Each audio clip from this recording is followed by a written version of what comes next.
พ่ายแพ้เหลือทนความจนก็เคยปานีเหมือนกับคนนี่คือเหตุผลถ้าน้องบอกคิดดูตนปล่อยหักตกหล่นไอ้ก็จำยอมก่อนเคยถนอมพ่ายพร้อมลงทันสวัสดีคิดป้าป้าสวัสดีคิดป้าป้าขอความเมตตาจากข่าวตะวันเดี๋ยวนี้สุดที่สงสารก็ปานอาหารเหลือจานแล้วเทเมื่อน้องหันเหล้วนเล่หลายใจ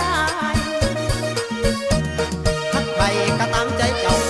หักใครก็ตามใจเจ้าที่สิทธิ์เลือกเอารถหากเขาเวียนคอบัดยังมองขาดคนทำผู้มักผู้หอดังลูกเป่าโคตรใจเนาเอาเจ้าบุคคล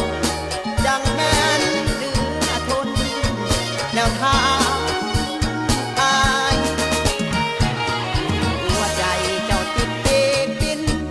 หลอกอายตะวินขาดสิ้นเมตตาใจน้องบ่ต่างโมลาพอนอกสายตาข้าอายยังเด่นเปอร์เซ็นต์หากเขาเหลือน้องเปอร์เซ็นต์หากเขาเหลือน้องบ่หวังคอยจากใจได้ไงถึงล้มหายอายเลยคิดยานบ่หานชื่อเรื่องบอกทุกว่าเมื่อหัวตัวถึงเขาลงหลอกเล่เตือนบอกหัวใจต้องห้ามซ้ำลูกห้ามคงตา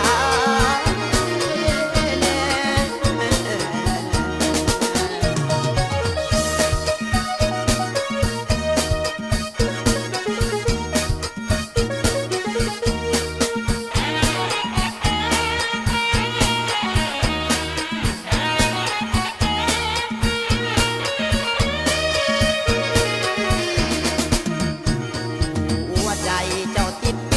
ปินหลอกอายตะวินขาดสิ้นเมตตาใจน้อง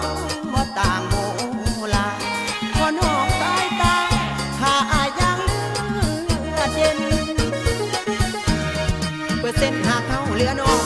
เปอร์เซ็นต์